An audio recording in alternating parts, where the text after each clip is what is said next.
Praise the lord. మన ప్రభును ప్రియ రక్షకుడైన యేసుక్రీస్తు నామమున మీకు అందరికి వందనాలు, శుభములు. ప్రిదోన్ బిడ్డలరా, దేవాది దేవుడు మరొకసారి మన అందరి సజీవులుగా ఉంచినందుకు ఆ దేవునికి మహిమ కలుగును గాక. ప్రిదోన్ బిడ్డలరా, ఈ దిన దేవుని వాక్కు కొరకు ఎదురు చూస్తున్నారా? తప్పకుండా దేవుడి దినాన్నితో బలపరిచేటువంటి మాట తెలియజేయబోతున్నాడు. ఈ వాక్కు నీ జీవితంలో మరింత బలం అనుగ్రహించాలని, ఈ వాక్కు నిజంగా నీ జీవితంలో గొప్ప ఆశ్చర్య కార్యాలు జరిగించాలని నేను ఆశపడుతుంటున్నాను. చూడండి, ఈరోజు దేవుని వాక్కు 2వ రాజుల గ్రంథం 19వ అధ్యాయం 20వ వచనం.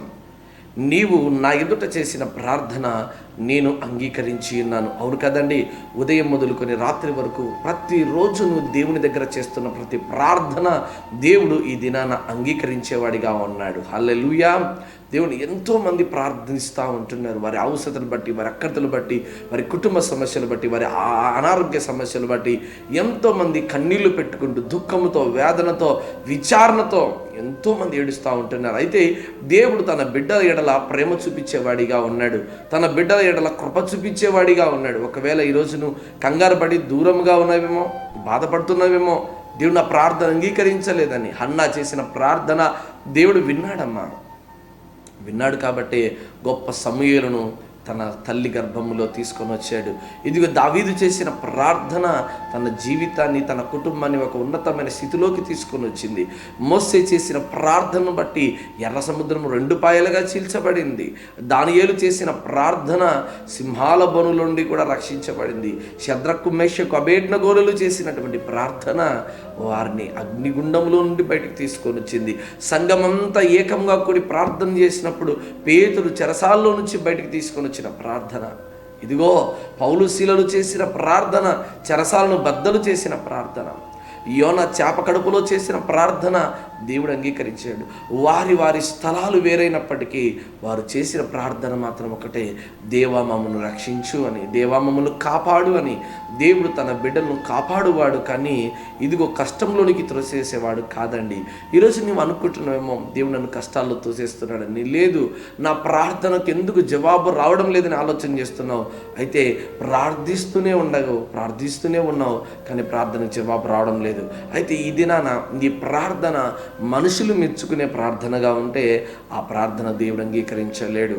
ఇదిగో ఒకవేళ నీ ప్రార్థన స్వలాభముతో కలిగిన ప్రార్థన ఉంటే దేవుడు నీ ప్రార్థన అంగీకరించలేడు. ఏంటి స్వలాభమైనటువంటి ప్రార్థన అనగా, ఒక గ్రామం ఉందండి. ఆ గ్రామంలో ఆ ఊరి వారందరూ కూడా భయంకరమైనటువంటి పాప స్థితిలో బ్రతుకుతున్నాడు. అయితే వారి ఊరి మధ్యన ఒక మంచి దైవజనుడు, ప్రార్థన కుటుంబము కలిగిన కుటుంబం ఉన్నది. అయితే దేవుని ఉగ్రత ఆ గ్రామం మీదకి వచ్చింది. దేవదూతలకు దేవుడు కబురు చెప్పాడు, నాన్న మీరు వెళ్ళేసి ఆ ఊరిని నాశనం చేయండి. ఆనాడు సొదొమ గొమొర్రా పట్టణాన్ని ఏ రీతిగా నాశనం చేశారో ఆ ఊరి మీద కూడా నా ఉగ్రత వచ్చింది, ఆ ఊరిని కాల్చివేయండి అని చెప్పి దేవుడు తన వాక్కును తన దేవదూతలకు పంపాడు. అయితే ఆ దేవదూతలు బయలుదేరి వస్తున్నప్పుడు మరలా ఒకసారి జ్ఞాపకం చేసుకొని, ప్రభువా ఇదిగో ఆ గ్రామంలో అందరూ పాపాత్ములు అయినప్పటికీ ఆ ఊరి మధ్యలో ఉన్నటువంటి దైవజనుడి కుటుంబం ఉంది కదా, ఆ దైవజనరాలు ఉన్నారు కదా, వారు ప్రార్థనా పరులు కదా, మరి వారి కుటుంబం ఎలా, వారి కుటుంబాన్ని వదిలి తక్కిన కుటుంబాలన్నీ నాశనం చేయమంటావా అని అడిగితే, లేదు, మొట్టమొదటిగా ఆ కుటుంబాన్ని నాశనం చేయండి అని చెప్పాడంట. ఎందుకు ప్రభువా, వారు ఏ పాపం చేశారు ప్రభువా, వారు ఎందుకు అనుదినం నీ దగ్గర ప్రార్థన చేసేవారు కదా అంటే, అవును, వారు ఎలాంటి ప్రార్థన చేసేవారో తెలుసా? వారు నాకే ఉద్యోగం రావాలి, నేనే బాగుపడాలి, నా కుటుంబమే దీవించబడాలి, ఇదిగో ఇతరులు నాశనం అవ్వాలి, ఇదిగో నాకున్న రోగం పోవాలి, వారికి ఉన్న రోగం అలాగే ఉండాలి, అయ్యా నా పిల్లలు దీవించబడాలి, నా భర్త దీవించబడాలి, నా భార్య దీవించబడాలి, ఇదిగో నాకు నీవు కూడా నాకు మాత్రమే కావాలనుకుంటున్నామో ప్రభు. అలాంటి ప్రార్థనలకి ఆలోచన చేయడు. నిన్ను వలె నీ పొరుగు వారిని ప్రేమించని వాక్యం ఎందుకు చెప్పాడు తెలుసా ప్రభు ఎందుకు తెలియజేసాడు తెలుసా? నీవు దేవుని మాటను వింటావని, దేవుని స్వరాన్ని తెలుసుకుంటావని, దేవుళ్ళు బ్రతుకుతావని. అంతేకాని నీ స్వలాభం కోసమని ఇదిగో ప్రభు దగ్గర నీ ఇష్టానుసారంగా బ్రతుకుతావని కాదు.